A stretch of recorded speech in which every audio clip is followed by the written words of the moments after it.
안녕하세요. 돌쇠 뉴스 시작합니다. 25일 겐토샤 골드에 올라온 칼럼인데요. 제목은 일본인은 모방은 할 수 있지만 창조성이 없다는 말을 듣게 되는 근본 이유입니다. 전 통상성 관료 혼다 유키오시의 저서 일부를 발췌해 쓴 칼럼인데요. 일본인의 창조성에 대해 논하고 있군요. 서양을 따라잡겠다며 모방만 해오다가 버블기를 지나오며 그들 본연의 국민성과 결합돼 도태된 창의성을 지적하고 있는데요. 반응이 뜨겁군요. 뭐라고들 하는지 함께 보실까요? 통크신 구독, 좋아요.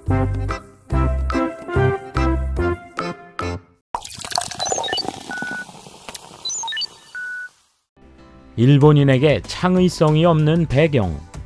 일본인에게는 창조성, 독창성이 없다든가 일본에서는 벤처 비즈니스가 잘하지 않는다든가 하는 말을 자주 듣습니다. 불황이 오면 벤처를 주목하게 됩니다.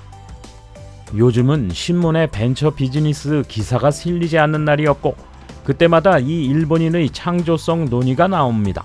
확실히 우리가 일상적으로 사용하고 있는 것 중 일본인이 독자적으로 발명했다고 할 수 있는 것은 거의 없습니다. 일본인이 만들어낸 산업이라고 할 수 있는 것은 농림업의 제1차 산업을 빼고 또 파친코, 노래방, 비디오 게임을 제외하면 거의 없습니다. 17세기 중반 영국에서는 이미 근대적 특허 제도가 확립되었고 18세기에는 발명가, 기업가가 맹활약하는 산업혁명이 일어났습니다. 이 공업을 일으키는 것은 농업사회로부터의 비약이자 창조성을 발휘하는 것이었습니다. 창의성에는 전파 현상이 있습니다. 한 사람의 발명 발견이 계기가 돼 같은 연구소에서 연달아 노벨상 수상자가 나온다든가 어느 지역에서 고구마 줄기식으로 기업 경영자가 나온다든가 하는 사례는 많이 있습니다. 동료들과 선배들에게 자극을 받아 나온 것입니다. 주변에 혹은 국내에 그런 사례가 있는지 없는지는 인간에게 큰 영향을 미칩니다. 창의성이 자라는 토양이나 풍토란 그런 사례가 있고 사람들도 그것을 이해하고 환영하는 환경에 있다는 것이죠. 한 발명가가 어떤 발명을 하고 기업이나 산업을 일으키고 주변 사람들을 많이 고용하게 되면 발명가를 환영하게 됩니다. 어쨌든 일본은 오랫동안 그런 전례가 없었고 발명 등과는 인연이 멀었습니다. 일본보다 100년 빠른 미국의 대단한 점.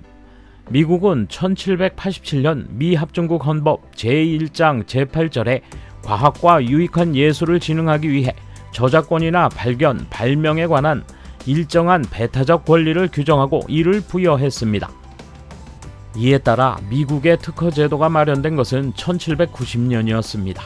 일본보다 100년 빨랐습니다. 헌법에 창조성 존중을 강조하는 나라는 미국 말고는 어디에도 없을 것입니다. 이는 나중에 제3대 대통령이 된 제퍼슨이 초안을 썼습니다. 그는 이미 몇 가지 특허를 받았기 때문에 창의성을 중요시하고 헌법에도 쓴 것입니다. 이처럼 일본은 구미에 크게 뒤떨어졌기 때문에 메이지 이후는 우선 그들을 따라잡아야 했으므로 창조성 발휘보다는 기술 도입이 급선무였습니다. 그러기 위해서는 기술을 모방하는 것이 경비도 들지 않고 쉬우며 게다가 확실하기까지 했습니다. 그저 그 기술을 도입해 무작정 일하면 되는 것입니다. 거기에는 거의 창조성을 발휘할 필요성은 없었습니다. 기술을 일본에 맞도록 개량하는 것은 일본인이 참 잘한다고 계속 말하다 보니 그렇게 돼버린 것입니다.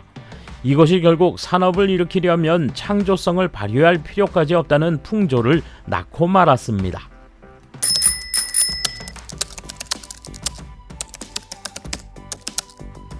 이 사람이 설명하는 근본 이유가 진정 맞는지 틀리는지는 몰라도 일본 사회는 지금보다 조금 더 시험삼아 도전해보자, 열심히 해도 안되면 또 다음에 무언가를 시작하면 되지 않겠는가 하는 생각이 필요할 것 같습니다.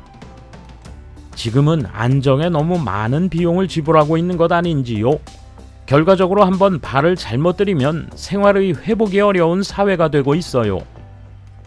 균형을 좀 더 조정해 안정은 다소 떨어지더라도 고용 유동성을 증가시켜 취업하기 쉽게 하는 등 뭔가 시도해보다가 안되면 그만두고 재취업하면 되는 사회로 일본이 방향을 정해가야 하는 것 아닐까요?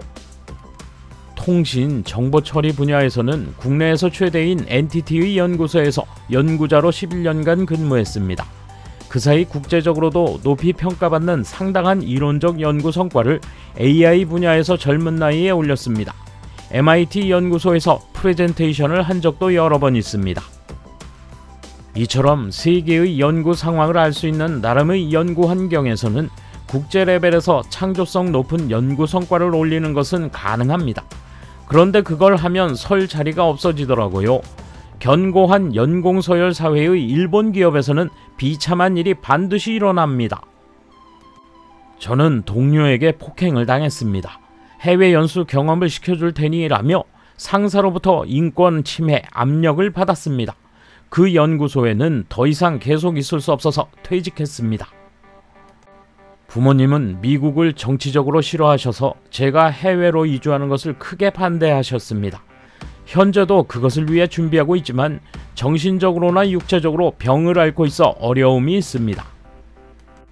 근본적인 이유는 버블 붕괴로 기업들이 신규 개발 비용 투자를 꺼리고 안정을 선택했기 때문일 것입니다. 버블 전에는 워크맨 등 세계를 대표하는 전자제품이 있었습니다. 제 생각에는 일본인은 창의성이 있다고 생각합니다. 예를 들면 만화나 애니메이션 문화도 지금은 전 세계에 수요가 있을 만큼 퍼졌습니다. 소설이나 만화에 관해서는 시작이 개인이고 새로운 발상을 자유롭게 구현할 수 있었기 때문입니다. 사막을 녹화하는 연구도 일본은 우수합니다. 그러나 혁신적인 기술의 이변에는 군수산업의 발전이 필수적입니다. 그런 의미에서 군사적인 개발에 소극적인 일본이 뒷짐을 지는 것은 필연적일 것입니다. 일본인은 일을 잘한다는 평가를 많이 받지만 그것은 제조업처럼 손에 잡히는 것에 한정되며 형태가 없는 것은 다루자마자 따라잡힌다. 이 세상에 아직 없는 것은 당연히 손에 쥐고 만질 수 없고 새로운 개념을 만들어내는 것이다. 그러므로 서투른 것은 이해할 수 있다. 만들어낼 뿐만 아니라 이해하는 것도 서투르기 때문에 새로운 것을 멀리하는 사람이 대부분이며 당장 달려드는 사람도 대개 부정확한 이해를 하고 있다. 일본의 교육은 좀 더 추상적인 과제를 다루게 해야 하는데 그 훈련에 가장 적합한 것이 수학이다. 무작정 새로운 교육법에 달려들 필요가 없으며 기존 수학 교육을 모든 학생에게 의무화하면 된다. 일본의 초중고 교육은 대학 입시에서 역산에 구성되므로 대학 입시에서는 예외 없이 모든 선발의 수학을 필수 과목으로 하도록 조치해야 한다. 일본 기업 중에는 버블 붕괴 전환기에 연구개발 부문까지 인력을 정리하거나 혁신적인 사업을 중단했다. 게다가 사원 채용을 멈추는 바람에 세대 간 괴리가 벌어졌다. 그걸 메우기 위해 중도 채용을 실시했지만 기업 내부는 친구 동아리 마을 사회가 됐으며 중도 채용은 즉각적인 효과를 내지 못했다. 그 후 신입사원을 채용했지만 기업 방식에 순종하는 사람들만 선호해 두드러진 인재는 기피된다. 지금 사업의 개선과 효율을 환영한다며 신규 제안을 권장해놓고는 무엇이든 위에서 결정한다. 이대로라면 세상의 새로운 상품과 기술을 먼저 내놓기는 어려울 것이다. 돌쇠 한마디. 다들 잘 알고 있지만 개선을 주도하려는 사람은 아무도 나타나지 않을 겁니다. 나섰다가는 몰매 맞는 사회니까요. 감사합니다. 돌쇠 물러갑니다. 이번 소식은 여기까지입니다. 시청해주셔서 감사합니다. 돌쇠처럼 우직하게, 마님처럼 화끈하게.